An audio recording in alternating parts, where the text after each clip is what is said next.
Olá amigos desenvolvedores da comunidade WinDev, é uma satisfação para nós estar apresentando a demonstração das aulas 7 a 11 do nosso curso de Reports and Queries. Finalizamos um trabalho em que tentamos apresentar o máximo possível dos recursos dessa importante ferramenta.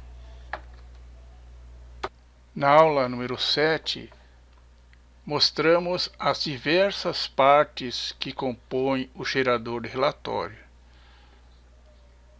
Quais são as seções, os locais onde eu posso implementar controles, as fontes de dados, os layouts, codificações, parâmetros e filtros.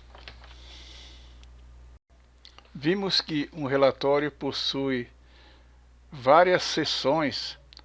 Então aqui está início do documento. Então tudo que aparecer de controle nesta seção será exibido apenas na primeira página do relatório. É o local ideal, por exemplo, para criar uma folha de rosto. Page Header, ou cabeçalho da página, é onde os controles existentes aparecerão em todas as páginas do relatório. Body, ou corpo, contém os controles que aparecerão como itens do seu relatório. Contempla normalmente o conteúdo de uma linha ou mais linhas de uma query ou de uma tabela. Pode conter imagens, códigos de barras, entre outros. Page Footer, ou rodapé da página, local onde você coloca informações relevantes, por exemplo, como a quantidade de páginas do seu relatório. End of Document, ou final do documento, é tudo aquilo que aparecerá após a impressão do seu relatório, como por exemplo um gráfico. É claro que essas seções são de um relatório muito simples. Quando eu tenho um relatório com quebras, eu tenho mais controles aqui. Cada uma dessas seções tem a sua própria descrição e a sua própria área de código.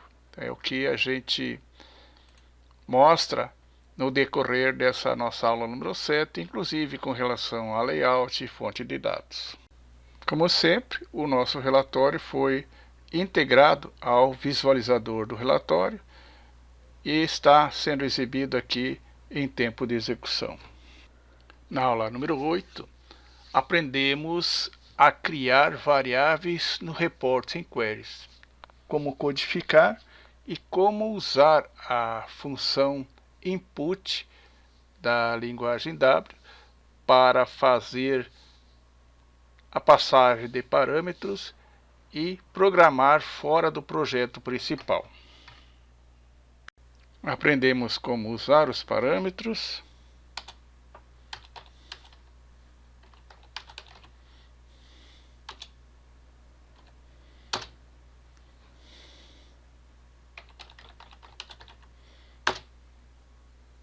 e apresentar os relatórios de acordo com os parâmetros passados na área de código do relatório.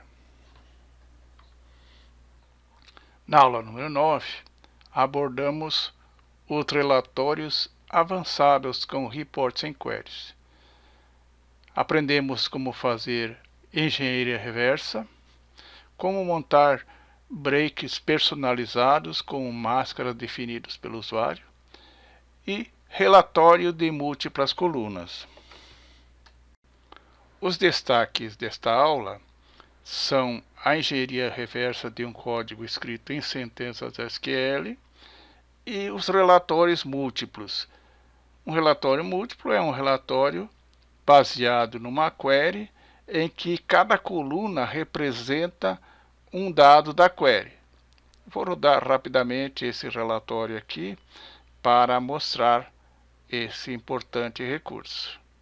Então esse relatório ele tem uma definição de parâmetros, data inicial e data final. E quando executamos esse relatório,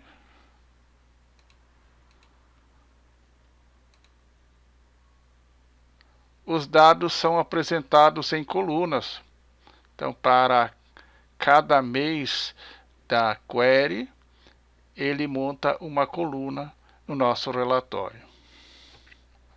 Integrado à nossa aplicação Relatórios, nós temos diversos relatórios, por exemplo, demonstrativo de vendas mensais aqui.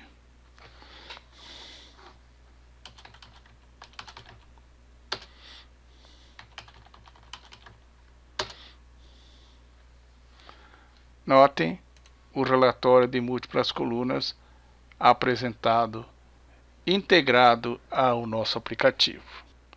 Na aula número 10, aprendemos como modificar um relatório existente, como criar um relatório com múltiplas quebras, como personalizar o cabeçalho das quebras e usar campos calculados para realizar somatórios das quebras.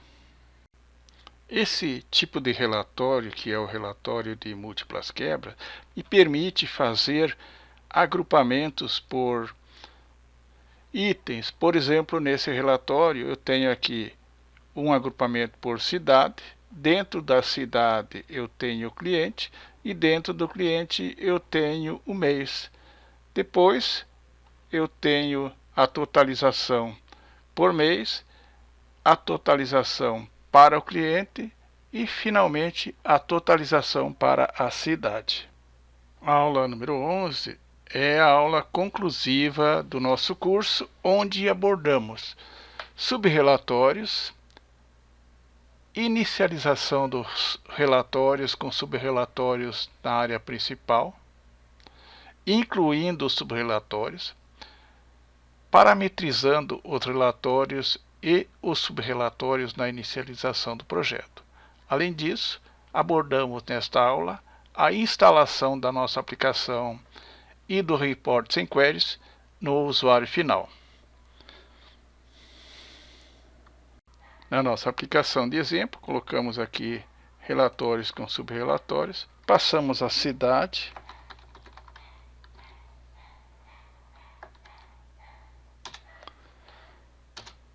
data inicial,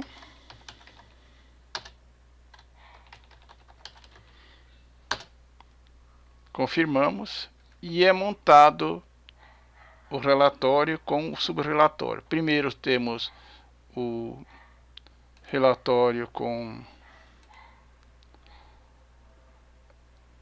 os totalizadores, aqui por cidade e por cliente. Depois temos o gráfico de vendas por cidade. E finalmente temos os detalhes desse relatório, num subrelatório. Vamos pegar aqui 2 páginas para exibir o relatório principal e os subrelatórios. Mais uma vez, nós gostaríamos de agradecer às pessoas que adquiriram o nosso curso, informando que todos os relatórios gerados durante o curso e a aplicação de exemplo estão sendo disponibilizados juntamente com as videoaulas. Obrigado pela sua atenção.